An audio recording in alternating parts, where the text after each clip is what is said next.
much than a few minutes. Huh?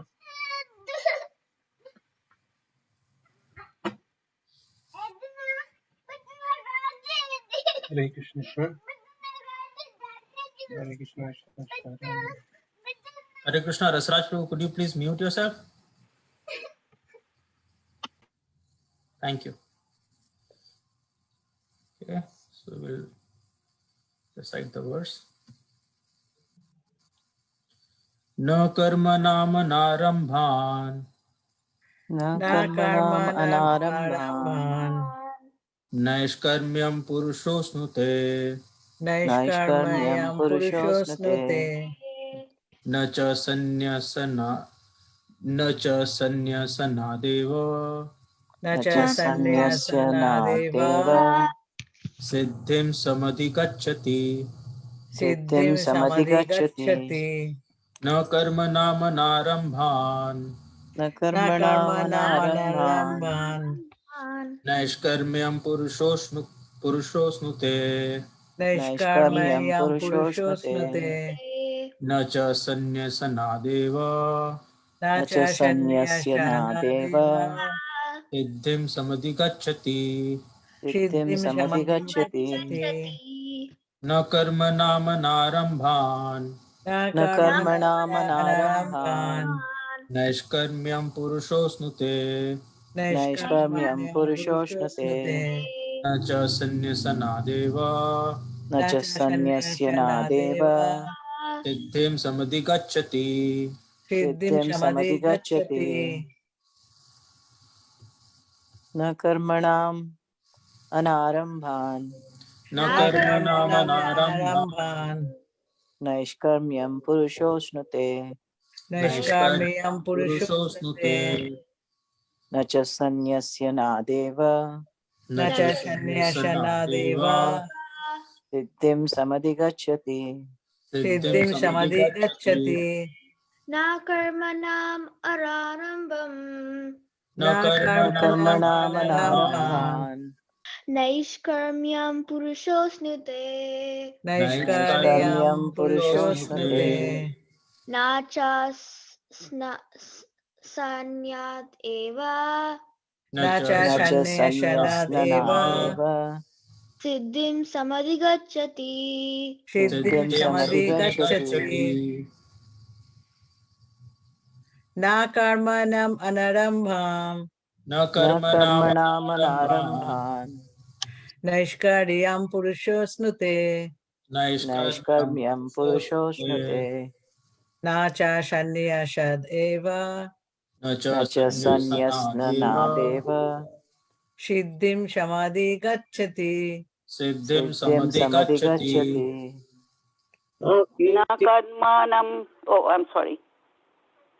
Na karmanam anarambha na karma karmanam nishkarma purusham anusvate naishkaryam purushosnute cha karma sannyasana nacha nacha sannyasada eva eva siddhim samadhigacchati siddhim samadhi gacchati Na karmanam anarambhan na karmanam anarambhan naishkarma purusha uchyate naishkaryam purushosnute na cha sannyasana deva nacha sannyasana deva siddhim samadhi gacchati siddhim samadhi gacchati Synonyms: na, na Na not, not karmanam, karmanam of prescribed duties, of prescribed duties anarambhat, anarambhat by non-performance, by non-performance naishkarmyam, naishkarmyam freedom from reaction, purusha, a man, a man ashnute, achieves, achieves, achieves, na, na, nor, nor, cha, cha, also, also, sanyasanat, sannyasanath, sanyasanat, by renunciation, by renunciation, eva, eva, eva, simply, simply, siddhim, siddhim, success, success, samadhi gacchati, samadhi gacchati, attains. attains. attains.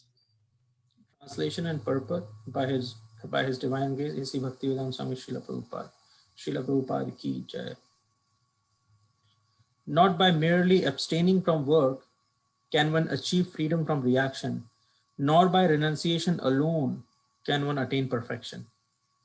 Purport: the renounced order of life can be accepted when one has been purified by the discharge of the prescribed form of duties which are laid down just to purify the hearts of materialistic men.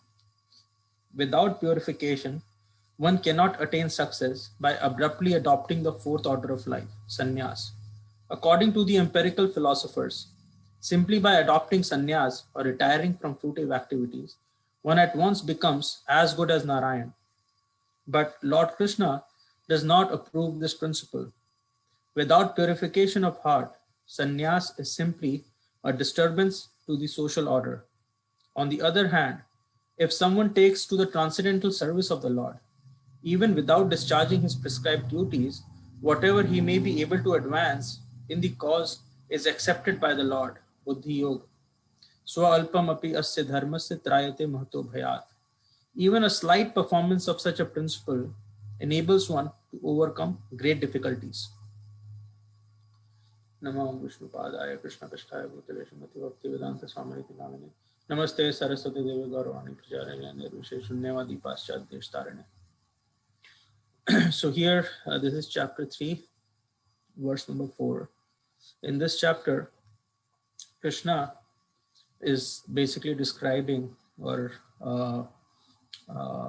he's talking about karma yoga, right, or action performed in Krishna consciousness.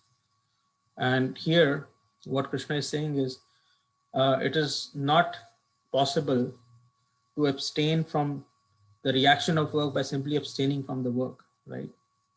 And actually, renunciation just for the sake of it, right? It cannot be used to attain perfection. So, many a times, particularly, in India, there is this feeling that spirituality means you have to renunciate the material world. Although to a certain extent, that is correct, but the understanding of the term renunciation, it is not accurate for most of the people, at least, the people with whom I have interacted. The general idea is that you have to give up everything if you want to pursue Krishna consciousness sincerely, or any kind of spirituality. That's the general idea, that people feel that, you'll have to give up everything and, go to some kind of forest and then practice spirituality, right? But Krishna, in chapter 3, we see that and actually throughout Bhagavad Gita, he totally negates that argument, right? So in fact, at one point in chapter 2, Arjun even asked Krishna that, if all of us are not these bodies, but are eternal living entities, right? What's the point of fighting this war? Because the kingdom itself is made of the modes of material nature. It is not spiritual, right? So why do we have to fight over this kingdom? And anyway, what's the point of fighting if the people who I'm fighting, they are all related to me, right? And if I kill them, I will actually incur sin. So isn't it better for me that I just go to the forest, right, and I meditate on you and attain perfection? But Krishna says that it is not possible for Arjun, right? So he clearly negates that idea. And he says that although you seem to be talking like a learned man, but actually what you're saying is very, very foolish, because if you go to the forest and you try to renounce, it will not be a true renunciation. It will be artificial, because you still have a propensity of a Kshatriya. You're a fighter, you're a soldier, right? And because you're a soldier, you have a propensity to fight. Wherever you will see irreligiosity, wherever you see, there is some injustice happening, your Kshatriya propensity will entice you to take up arms and fight. So although you will be sitting in the forest, but your mind will always be on the war that's going on in Kurukshetra, right? So that kind of a renunciation, it's not renunciation actually, right? That's very, very foolish. And that's what Krishna is saying here, that merely by abstaining from work can one achieve freedom from reaction, not merely by abstaining from. So although you may apparently from an external standpoint, it may seem that you have abstained from work, but you are actually not, you're not achieving freedom from the reactions, right? Because you are still within your mind, you are still indulged in that work. Although physically he may not be fighting the war, but because his mind is, in his mind, he's actually fighting the war. He's always constantly thinking about the war, right? So that way he would still incur the reactions because that's not renunciation. Renunciation is internal, it is not external. That is a very, very important point that we need to understand, that renunciation is internal, it is not an external process.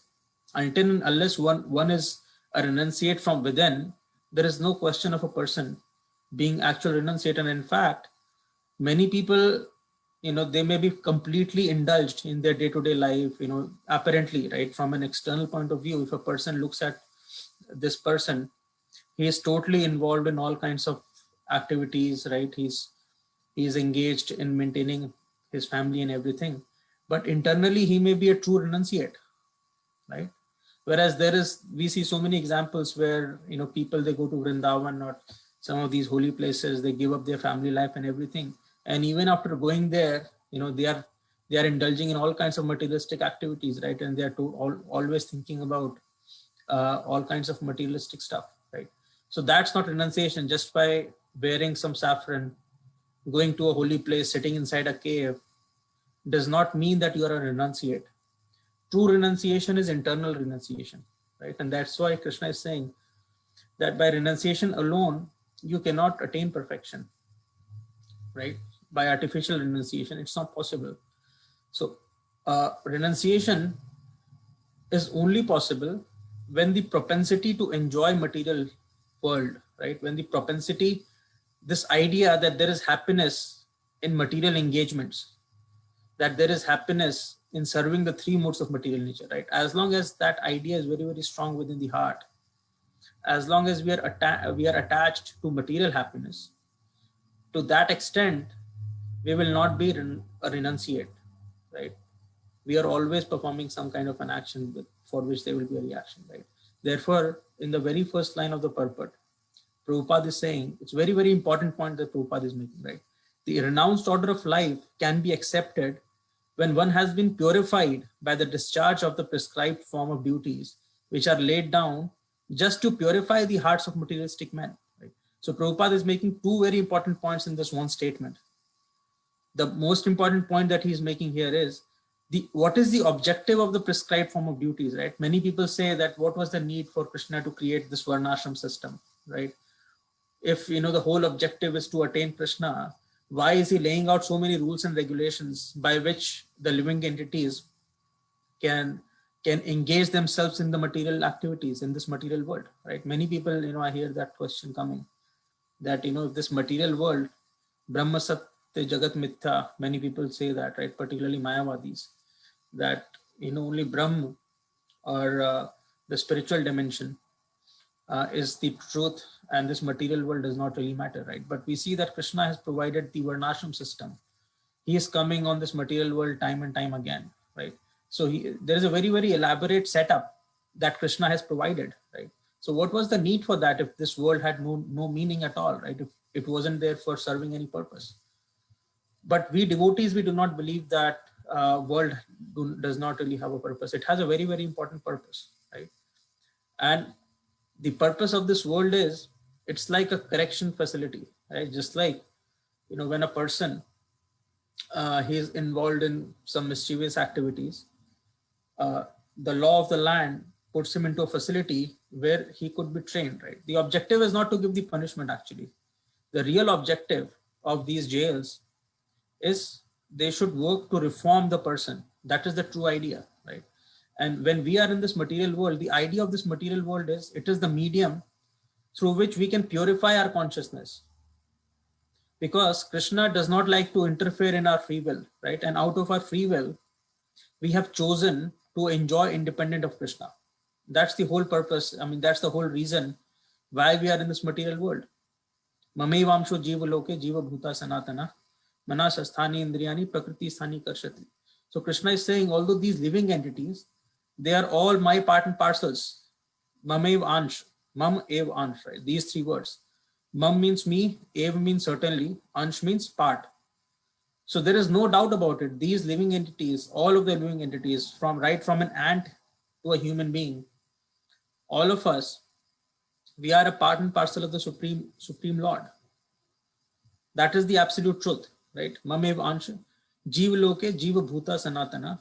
Although we are eternal, sanatan means eternal, jiva bhut means living entities. But because of our coming in contact with Maya, right? Mamevamsho jiva loke jiva bhuta sanatana manas asthani indriyani. So there are 6 senses, right? There are 5 gross senses, and mind is the 6th sense basically, because everything eventually, all of our gross senses send the signal to the mind, and that's how it gets interpreted, right? So mind is basically like a driver. So by our 5 gross senses and the mind, so those 6 senses, mana sasthani indriyani, right? Sasthani means 6, mana means the mind, right? Including the mind, there are 6 senses. Prakriti sthani karshati. So prakriti means this material nature, and karshati means struggle. So the living entities are actually struggling very, very hard in this material world. Although the fact is, the absolute truth is that they are my part and parcels. So why is it that we are struggling, right? Because we want to enjoy independent of Krishna. And because we want to enjoy independent of Krishna, Krishna is facilitating that experience. So this material world Krishna created, the entire reason is to facilitate that desire that we have to enjoy independent of Krishna, right? So he had made this arrangement to facilitate that desire, but the arrangement has been made in a way so that eventually we can realize that there isn't really a happiness independent of Krishna, right? So basically, happiness is nothing but Krishna, right? Satchidananda Vigraha. One definition of the Supreme Lord is that he's Satchidananda Vigraha, right? Vigraha means like a deity or the embodiment. So he's a personified form of Sat, Chit and Anand, where Anand means bliss or happiness. Sat means eternal, Chit means knowledge, and Anand means happiness or bliss, right? So what kind of bliss? Basically eternal and complete, wholesome, beyond which there isn't really anything, right? That's really the meaning of Satchidananda Vigraha. So Krishna, he is the very source of happiness. He is totally self-sufficient and complete, and he is the very source of happiness, right? So just like, light, the existence of darkness is simply because the area is devoid of light, right? The darkness doesn't really have its own independent existence, right? Similarly, the entire existence of happiness is because of Krishna. Krishna is the source of happiness, right? And therefore, there is no question of us that we can, anyone, any living entity can experience happiness independent of Krishna. There is no possibility of that. But because we do not understand that, and Krishna does not interfere with our free will, right? And the reason is, if he interferes with our free will, then there won't be any difference between the inferior material energy of Krishna and the superior spiritual energy which we are, right? So there won't be any difference between the two. Just like a chair, right? A chair does not have a free will, right? A chair is just sitting there and you can move it around the way you want, right? It doesn't really have a free will. The whole objective of a chair is that it can serve an individual, right? So if Krishna interferes with our free will, then there will not be any difference between that chair and us, right? So Krishna never does that. We have a free will and Krishna respects that. Just like, a parent and a child, when a child wants to revolt, he would try to explain to the child that it is not in your best interest. But ultimately, if the child wants to revolt, a parent can exert their influence only to a certain extent, right? Beyond that, they have to let the child let go, right? They cannot treat the child, they cannot bind him to the house forcefully, right? Because in love, there is no force. In any kind of a relationship which is tied together because of love, there is no room for force. You cannot really force, right? So Krishna is very, very clear on that. He never exerts any kind of force on us. We are totally, we have a free will, and Krishna always respects that. Although everything that we do or have is facilitated by Krishna, because he is the ultimate provider, he is the ultimate controller, right? He is saying, Maya dhakshena prakriti, suyete sacharacharam, hetu nanena kaunteya, jagat viparivartate, right? So it is under my leadership, Maya dhakshena. Maya means me, adhyaksh means president. Under my presidentship, Maya dhakshena prakriti means the material nature. Suyate sacharacharam. So all of these, char and achar. Char means moving, achar means non-moving, right? So all of the things that you see in this creation, whether moving or non-moving, right? They are all being controlled under my leadership, under my presidentship by material nature, right? So Krishna has engaged material nature in kind of running the show in this material creation of his, right? So he has created a material creation, and he has given the maintenance in the hands of the material nature. And he's saying, Hetu nanena kaunteya jagat viparivartate. There is no other reason but this, right? Because it has been facilitated by Krishna. Therefore, this world is functioning. It is functional. Otherwise, it cannot exist on its own. There is no question of it, right? So everything is being facilitated by Krishna only, even in this material world. Although we have a free will, but he is the ultimate provider, right? We cannot imagine food if Krishna does not provide the rain. We cannot imagine computers if the basic elements are not provided by Krishna, right? So all the basic necessities of life are eventually coming from nature, right? And which, as Krishna says in the verse that I just quoted, nature is providing us all of this under the direction of Krishna, right? So under his guidance, we are getting the oxygen to breathe, we are getting the water to drink, we are getting the food, we are getting all of the material necessities. We are totally dependent upon Krishna for each and everything, right? So he has created this facility so that we can, although we are trying to be independently happy of Krishna, but gradually when we do that and try it several times, eventually we get frustrated, right? And that is an experience with which all of us can relate, right?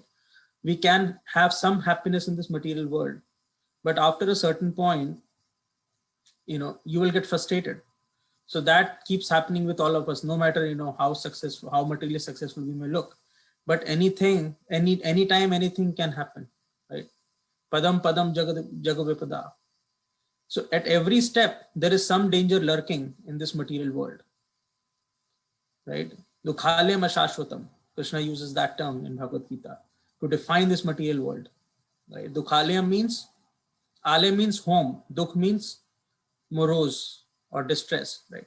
So this world is the home of distress. Ashashvatam means, shashvat means permanent, ashashvat means temporary, right? So that is the nature of this material world, and no one can refute this argument. It is an absolute truth that this material world is temporary, right? Because everyone has to take birth, and then eventually everyone has to die, right? So no matter what kind of a situation you currently are, one thing that we can be sure of, that situation will change, right? So the only thing constant in this material world is change. So everything changes with time, right?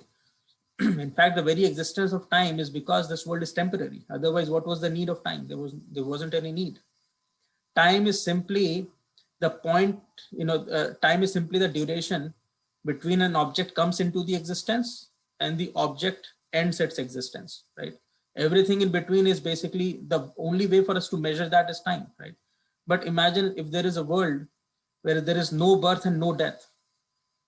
The whole meaning of time will be pointless, right? What's the use of time at that point? There is no point, right? You don't have to track anything. The only meaning of time is, if we need to track, that, when was this object came into existence, and when will that be destroyed, and everything in between basically becomes time, right? So this time is a unique feature of this material world because it is temporary. There is no such thing as time in the absolute reality. In the absolute realm, there is no such thing as time there, right? So this material world has been created to facilitate that experience that we wanted, that we desired, because we wanted to enjoy independent of Krishna. So all of us are trying very, very hard to find some kind of a pleasure in this material world. And when we try to do that many, many times, and eventually we get frustrated, right? We come to a realization that there is no happiness independent of Krishna, right? So in that way, this is a correctional facility, right? Where Krishna is facilitating an experience, but the objective is to make us realize that it is not a very good place for us to stay, right? So what happens is, because of this desire to enjoy independent of Krishna, right? We are moving around in these 8.4 million species of life, right? From birth after birth, we are basically trying to extract some pleasure from this material nature in some way or the other, right? So we get different bodies, right? In some bodies, and all of these bodies are basically like machines, right? So every body can be considered like a machine. It's basically a machine because it is made out of those 5 gross elements: earth, water, fire, air, ether, and then 3 subtle elements: mind, intelligence, and ego. So they are all inferior energy of Krishna. And we, the living entity who is driving this, is the superior energy of Krishna, right? So the body can be considered like a machine, right? So just like a machine operates, we also operate, right? And based on the capabilities of the machine, right, based on the kind of body that we are awarded, there are certain aspects of that body that allow us to enjoy some kinds of pleasure. Like in some bodies, like that of a lion, right, you have big teeth, right, big claws, and you can you can eat as much meat as you want, right? So some people who have a very great propensity to eat meat, right, if they are given a body of a lion, they can satiate themselves as much as they want, right? So that's the way these bodies are provided, right? So in this sense, in this way, every body has different kind of a capability. And because we have certain propensities, we are trying to satiate those propensities by engaging our bodies and interacting them with the 3 modes of material nature, right? But when we get a human form of life, where we have a much more evolved machine, so it's like a much more evolved machine that we get when we become a human, right? Just like, I'm not sure how many of you have exposure to information technology, right? The technology is making so many advancements these days, and I'm sure even if you don't know in depth what machine learning is, but you must have heard of it, right? Machine learning. So or artificial intelligence, right? Where we are trying to create machines that can mimic human intelligence, right? So I work in that area, right? So I understand if you have to run one of those algorithms, a machine learning algorithm or artificial intelligence algorithm, it cannot be done on a small calculator, right? Because you need a certain amount of processing power, you need a certain amount of memory, right? So you need a highly advanced computer that has a minimum specification, right? Although the algorithm, the software is the same, right? The code that you have written, it's the same, right? But the machine, based on the capacity of the machine, if the machine is capable enough, only then that code can run on that machine, right? Therefore, in the same way, we have certain propensities, right? But based on the kind of body that we get, certain propensities can be satiated based on the capacity of the body, right? So when we get a human form of life, it is a highly advanced machine, right? Because there, the intelligence, the full potential of the intelligence can be manifested, basically, right? The capacity of intelligence to understand that critical thought, that what is good, what is bad, right? That kind of a critical thought is there. All of the other bodies are mostly, they are known as bhog yonis, right? They are primarily meant to basically satiate our propensities by engaging in all kinds of different activities. Like just like a lion, I gave an example. He can be engaged in eating meat, right? Similarly, there are so many other bodies. If you are in a body of a demigod, for example, right? There is so much pleasures, different kind of material pleasures that are available in the higher planets, and they are totally absorbed in enjoying all of those pleasures, and their bodies are provided such kind of a capacity that they can enjoy all of those pleasures to a great extent. Whereas in a human form of life, there is a limited amount of capacity to enjoy, right? For example, if you really enjoy sweet, you can eat, one gulab jamun or one cake. You can eat the second cake, but by the time you eat third cake, it won't give you the same kind of a pleasure. And then it will also eventually cause diabetes, right? So the capacity of this human form of life to enjoy sweets is limited. Although you may want to eat a lot, there is a great propensity to eat a lot of dessert, right? But the body does not have the capability to support that level of propensity of consuming the sweets or the dessert, right? That's not possible. So there are limitations, right? But one great thing about this human form of life is that you have an evolved intelligence, right? And you have a very good ability to receive knowledge and provide knowledge. So this body is very well suited to understand the spiritual subject matter, right? To understand, to question that why am I here in this world? What is going on around me, right? So that level of inquisitiveness, although that inquisitiveness will also be there in some other form of life, but because the machine is not capable, right? There is no way for a living entity to exhibit or satisfy that inquisitiveness, right? But when a living entity is transmigrated to a human form of life, there this machine has the capability to basically exhibit and satiate the inquisitiveness. And that's why it is very well suited for spiritual inquiry, athat brahma jigyasa, right? So therefore it is very, very important. And when we get this human form of life, because we still have those other propensities to enjoy, right? Krishna created this varnashram system for the human forms, for humans in particular, right?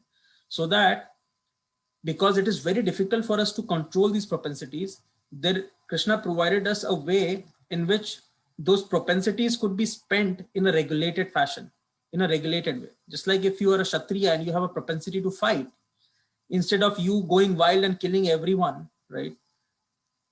What you could do is you fight where it is important to fight, because there are always some miscreants who are trying to give trouble to everyone else, right? So if you have a propensity to fight, in that case, you can fight with those miscreants who are trying to create disturbance in this material nature. And by doing that, what you're doing is you are actually helping Krishna, right? Because Krishna does not want this material world to be destroyed, right? Because it has been created for a reason. In fact, that's one of the reasons he comes to this material world. Paritranaya sadhunam vinashaya cha dushkritam dharma sanstapna arthaya sambhavani yuge, right? So dharma sanstapna arthaya, to establish religious principles, and paritranaya sadhunam vinashaya cha dushkritam, to destroy the miscreants. And that's what Krishna tells Arjun, that you have to become an instrument. Because you're a Kshatriya, you have a propensity to fight. If you go and sit in the jungle, you will still be thinking about fighting. So why don't you stay here, fight the war, and that way you engage your propensity to fight in my service. Because this is my desire that these miscreants, these Kauravas, because they are creating a havoc in this material world, they are destroying the religious principles, they are creating disturbance for the people in general to be able to practice Krishna consciousness, right? They are basically ruining the entire spiritual environment. Why don't you use your propensity to fight to kill these miscreants, so that the rule of law, could stay and people can peacefully practice spirituality, right? So why don't you engage your propensity to fight in my service? And when you do that, by doing that, you automatically will become purified, right? So the same result that a complete renunciate gets by meditating upon Krishna, someone with those propensities can get that same result by engaging his or her propensity in the service of the Supreme Lord, right? So that way he can be Krishna conscious 24/7, right? So the entire objective of the prescribed duties is basically to purify the hearts of those materialistic propensities that we have, to engage them in a meaningful fashion, right? And gradually what happens is, when we engage in Krishna's service in that way, when we engage all of our various propensities, whether we have a propensity to fight, whether we have a propensity to sing, right? Many people are very good singers, right? They want to sing. So, they can engage themselves in singing Krishna conscious songs, in performing kirtans, so that they can engage more and more people in Krishna consciousness. Some people are very good cooks, right? They have a propensity to create wonderful food, so they can engage themselves in creating Krishna prasadam. Some people we find they're very, very scholarly, right? They really like to read, and then, to basically express themselves through their writings, right? Or through their speech. So such people can engage by talking about the subject matter associated with, Krishna consciousness, the higher aspects of life, right? They can engage themselves in that way. Some people, they have a propensity, they are very good learners, right? So they can learn all sorts of different things, and they can help people in general, right? So in this way, the idea is we have to utilize our propensities in the service of Krishna, right? And service of Krishna does not really mean you directly engage in just devotional activities. Like, a few examples are like cooking bhoga or performing kirtan. Of course, they are very, very important, right? And we should find some kind of a direct engagement in Krishna consciousness. But we also have to do our 9-to-5 jobs, right? Whatever material engagements we have to do that as well. And even while we are doing that, we have to be Krishna conscious. So Krishna consciousness is basically like a 24/7 business. Satatam kirtayantu mam, Krishna says, right? So we need to engage in Krishna consciousness 24/7, right? So the idea is, even when we are performing our 9-to-5 jobs, even then we should think that the jobs that we are doing, they are for the pleasure of the Supreme Lord, right? We have to kind of orient our day-to-day works in that sense, right? By thinking that the objective of this work that I'm doing, right, so that I can make some money, right? Some of that money can be donated to the temples so that the Krishna consciousness movement can spread. And then, whatever money that I need for the upkeep of my family, these family members, they do not really belong to me, but they belong to Krishna, right? Because every living entity is a part and parcel of Krishna. But for the time being, Krishna has provided me this responsibility to take care of them. And therefore, I have to be engaged in my 9-to-5 job so that I can render some service to them and can also make them Krishna conscious, right? And then, whatever activities we are doing, we are trying to serve the humanity in general in some form or the other, right? And Krishna says, Bhoktaram yagya tapasam sarva loka maheshwaram suridam sarva bhutanam yatva mam shantirichyati. So I am the well-wisher of all living entities. Bhoktaram yagya tapasam sarva loka maheshwaram suhridam sarva bhutanam, right? So the word suhrid means well-wisher. Suhridam sarva bhutanam. Sarv means all, bhutanam means living entities. I am the ultimate well-wisher of all of the living entities, right? So whenever we render any kind of service to the living entity, we should not think that, oh, if I render this, if I help this person, that will create a good karmic reaction so that I can enjoy a fruit of that good karmic reaction by transcending to heavenly planets. We should not think that way.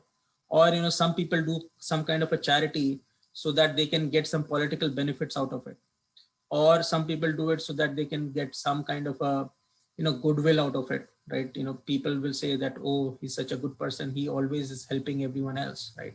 So some people just do it so that they can get that, they get that satisfaction when a person hears that everyone is talking about, how good he is, right? Or some people might just do it because they like to do it, right? Just for the, they get some pleasure out of helping others, right? That's called action in mode of goodness. But still better than that is if we think that all the living entities, they belong to Krishna. Krishna is the ultimate benefactor, ultimate well-wisher of all the living entities. So by rendering this service to this living entity, by making him happy, I'm actually helping Krishna. I'm making him happy, and somehow or the other we have to try and see if we can engage him in Krishna consciousness, right? Because that's the ultimate service. Like, I mean, if you give a beggar who is begging, if you give him $1, that might, or $5, right? That might get him a meal just for one day, maybe, just one time. But if you can provide him some kind of a job, right? He could be taken care of very nicely, right? So similarly, by helping an individual for a particular problem, you would just solve maybe that problem for a particular amount of time. But by giving a person Krishna consciousness, by giving by making sure, or by trying to see that a living entity can be engaged in Krishna consciousness, we are actually giving him the ultimate solution, right? We are providing the ultimate remedy of all of the problems, right? Because as I described initially, the entire problem is that we want to enjoy independent of Krishna, right? And because of that understanding, we are suffering in this dukhalayam ashashvatam, in this place of misery, right? So this material nature, by its very nature, this material world is full of misery, right? So although you may provide a solution today, but it's almost guaranteed that there will be some distress tomorrow. That is almost certain. That will always be the case. Today, a person may seem to be in a very, very comfortable situation, but it's almost guaranteed that tomorrow that situation will change. If not in this lifetime, then the next lifetime, right? As long as we stay in this material world, it is bound to happen, right? It comes in ebbs, crests and troughs will always be there. We will always have to adjust ourselves. We keep adjusting all the time. There won't be a place where we can be permanently happy, although that's what we are all longing for, right? If you look deeply, all we want is a state where we can be permanently happy, and that happiness should also keep increasing with time, right? So that kind of happiness, that's the nature of spiritual happiness actually. And we should actually question that why are we always looking for a happiness that is permanent and always increasing? We should question that. The reason is because that is our true nature. That is actually our dharma. That is who we are. Because we are part and parcels of Krishna, and Krishna is basically that. He is always blissful. He is always full of pleasure, right? And by our engagement with Krishna through devotional service, right, by engaging in the loving devotional service of the Krishna, we can attain that state of a permanent state of blissfulness that is always increasing. So, as I mentioned, right, just artificial renunciation will not help, because even though a person can be artificially a renunciate, within his mind he will still be attached, right? So the best way is, the solution that Krishna is providing is, we should be engaged in our day-to-day activities, but the way we engage in our activities should be such that we are always remembering Krishna and never forgetting him, right? 24/7, no matter what we do, where we are, how we are living, we have to somehow mold our lives in a way so that we can always think of Krishna and direct all of our activities and propensities in the service of Krishna. And when we do that, that eventually leads to purification, and that eventually creates true renunciation. And true renunciation means that we actually get internally detached, and we totally get convinced by the idea that the real happiness is in the service of Krishna, and there is no happiness in this material world. That's true. That's the true renunciation. And such a person, externally he may seem to be engaging in all kinds of activities in the material world, but from within he may be truly detached. And such a person is actually very, very close to attaining the perfection. Not a person, who may be externally wearing all kinds of saffron clothes, sitting inside a cave, but his mind is always dwelling on material subject matter, right? There is no point of doing that. So here I will take a pause and see if there are any questions or comments.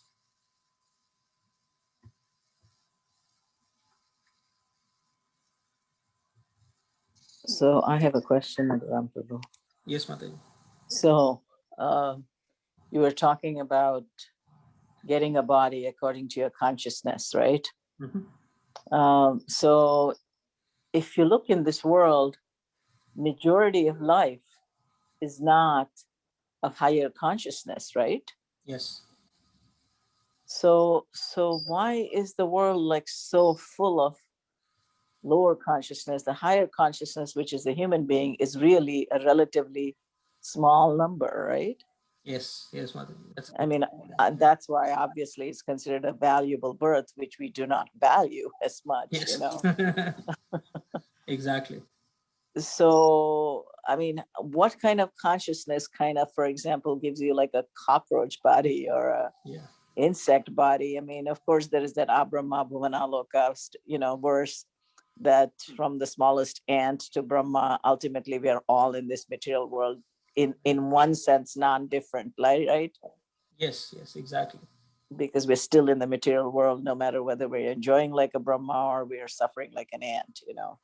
Exactly. Mataji. But in between, there is like, seems like there is, from our perspective at least, unlimited, you know, life forms of life. Mhm. So there is this many levels of consciousness. I mean, obviously there are like more cockroaches, more ants, more all Yes. those than human beings, you know. Right. So that's a good question, Mataji. So as Krishna is saying, Manushyanam sahastreshu kaschat yatati siddhaye yatatam api siddhanam kaschan mam vetti tatvata. So out of many millions of human beings, right? Manushyanam is using the term. Mhm. Right? Out of many millions of them are actually aspiring for perfection. So Manushyanam sahastreshu kaschat yatati siddhaye.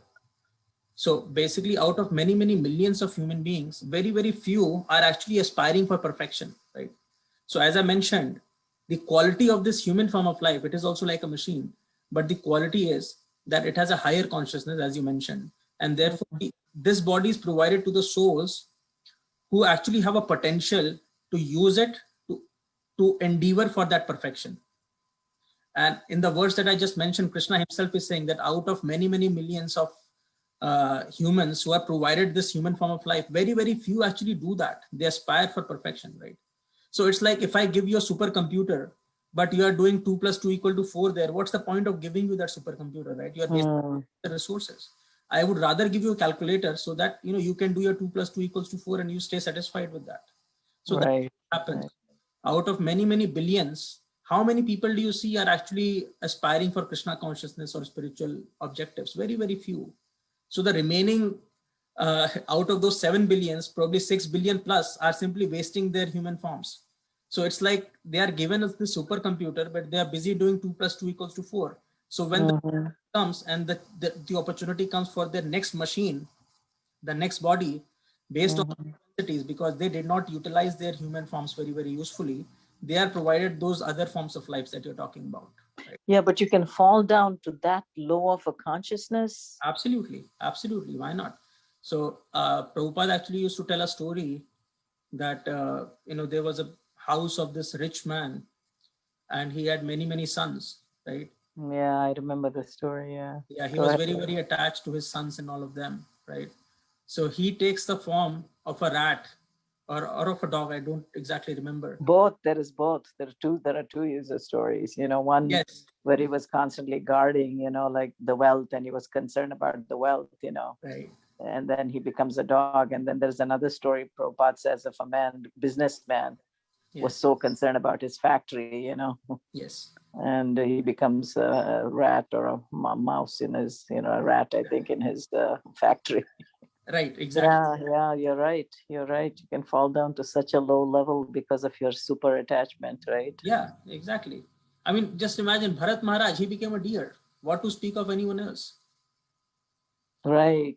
Such an elevated personality, even though it might be for our example. So exactly. So we decide the body that we are going to get in the next birth. Basically, as I mentioned, body is basically a machine. So whatever kind of machine, if, for example, if I want to buy a machine, right, I will see, which machine satisfy my requirements. That's number one. And number two is what kind of money have I got, whether I can afford that machine or not. So those are the two things that are needed: our desires or our propensities, and the karmic the karmic wealth that we have gathered as a human form of life. Right? By the combination of these two, ultimately the next body is decided. So the only way to guarantee a human form of life, if you have performed some kind of endeavor to attain perfection. So if anyone who is engaged in chanting, although he may not attain perfection, but the human form of life is guaranteed for people who are involved in chanting. That is assured by many people, many devotees. Shastra basically confirms that although a person, he may have many shortcomings, all of that, but as long as a person is chanting or making some endeavor to attain a spiritual platform, right, to learn these ideas of perfection, because then we are trying to utilize this machine for the objective for which it has been provided to us. We are not using a supercomputer to do 2 + 2 = 4. we're actually trying to perform some machine learning on the supercomputer that is given. Now that is another matter, that we may not know how to perform a machine learning model, but at least the provider knows that he's trying to learn. So when the opportunity comes, we are again provided that machine so that we can gradually make progress.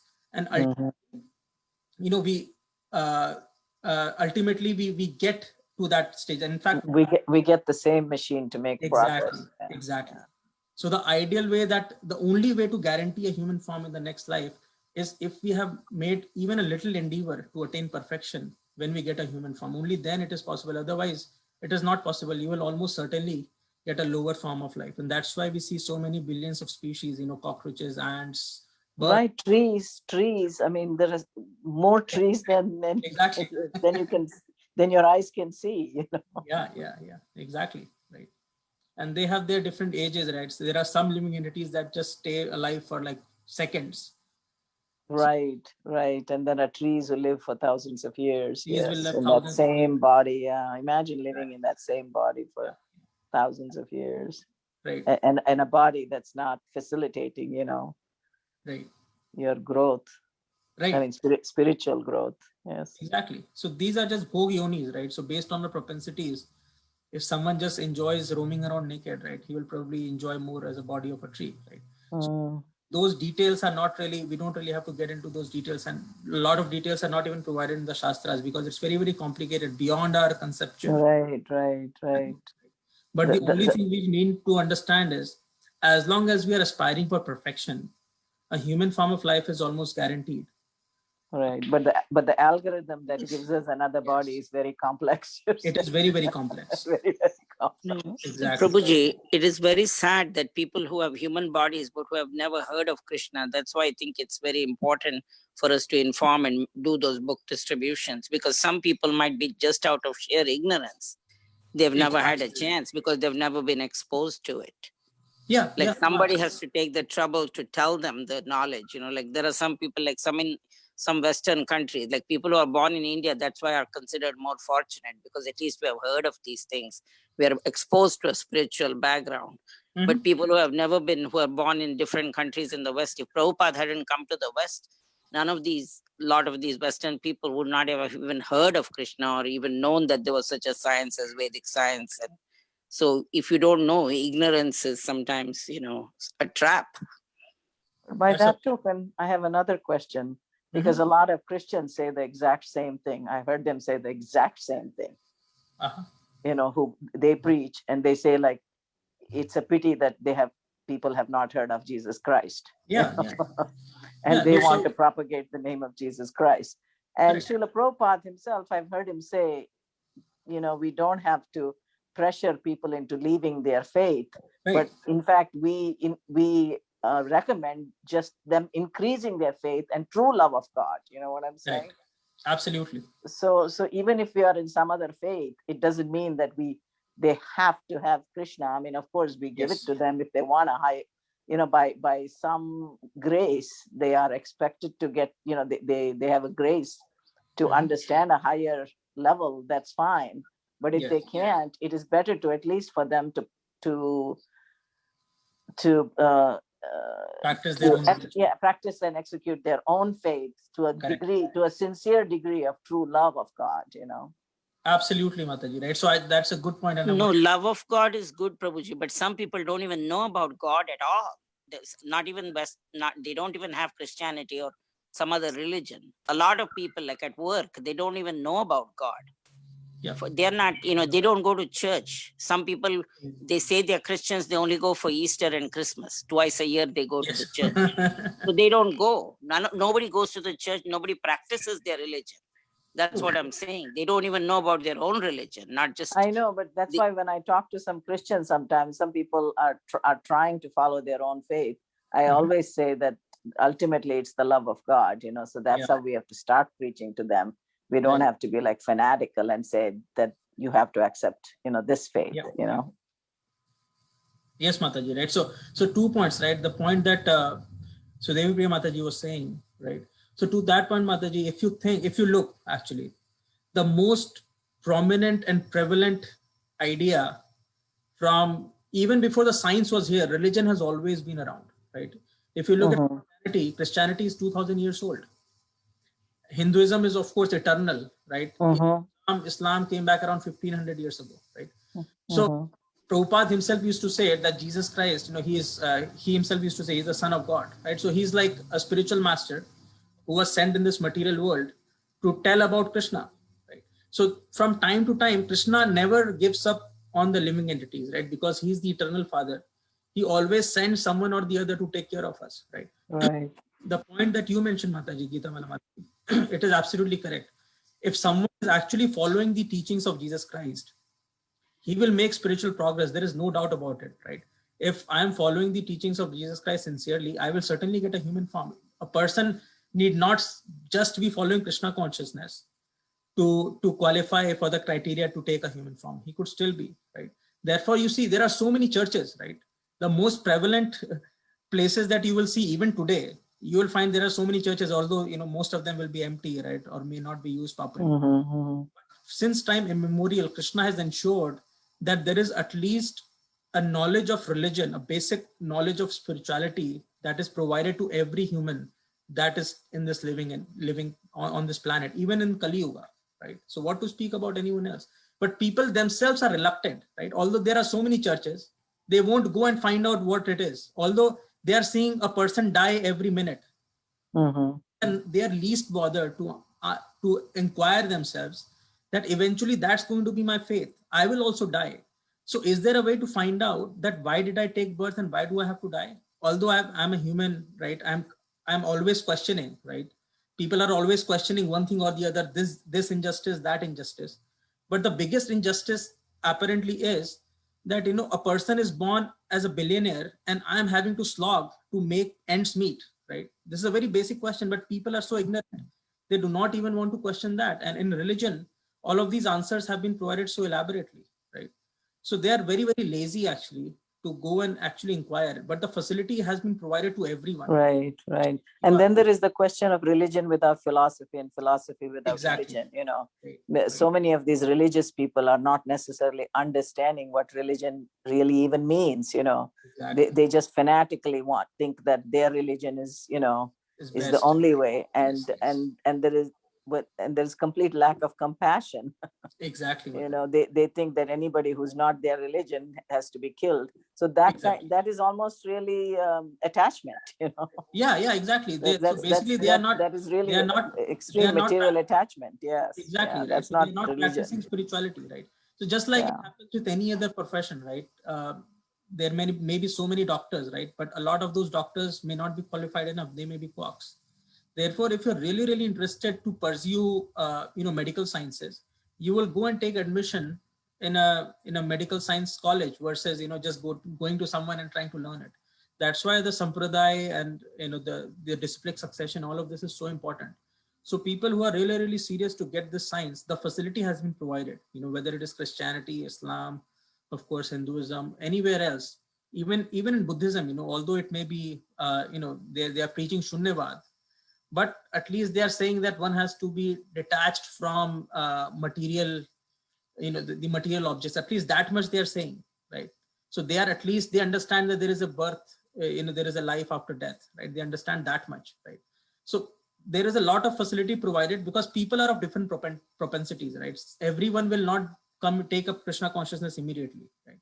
So based on everyone's propensities, Krishna has provided many different possibilities. Anyone can go, but eventually everyone has to go through the devotional service. That is right. In fact, I remember reading somewhere Srila Prabhupada, I think it's in Hari Shauri's diaries. He said that Mohammedans, devout Muhammad, there is a planet for devout Mohammedans, or something like that. Yeah. So there are sincere Mohammedans, and then there are fanatical, crazy Mohammedans. Exactly. You know what I'm saying? Yeah. So the biggest misfortune with religion is people since time immemorial have used religion for their own political purposes, for their own goodness, and they have basically given a very, very bad name. But if you look at it, religion is the oldest. It is basically Krishna's way of providing us a way to achieve perfection once we get this human form of life. And religion is even older than science, the so-called material science, right? It's fairly new. Religion has always been around, and Krishna has always made sure that no matter what kind of propensities we are born with, we have some way to make some progress towards attaining perfection. And as long as we stick to any one path sincerely and we make progress, we are given another opportunity till the time we come to this platform of Krishna consciousness or the devotional service. Because eventually he says, Mam evi prapadyante maya mitam tarantite. Only by surrendering unto me can one surpass this material nature. So, some people may start from a Shunyavad, but after many lifetimes, when they realize that ultimately you have to surrender to Krishna, he will come to Krishna consciousness and then he can go back, right? But if someone is even practicing Shunyavad, he's trying to attain, go beyond this material nature, he should get a human form so that he can practice, right? So that arrangement is already there. Right. A lot to reflect on. Thank you. Yes, thank you for those wonderful questions, Mataji. Thank you. So, anyone else? Any last comments or questions? Okay, so we'll end here. Thank you all so much for your association and listening patiently. Vancha kalpatarubhascha Patradescha kripasindhudevaccha patitanam Pavanam pavanebhyo Pavanebhyo vaishnavebhyo Vaishnavebhyo Namo Namo Ananta Ananta Koti Koti Vaishnava Vrinda ki Jai. jai. Jai Srila Prabhupada ki Prabhupada jai. ki jai. Abhiram Divya Prabhu ki Prabhu jai. ki jai. Jai. Hare Krishna, everyone. Hare Krishna.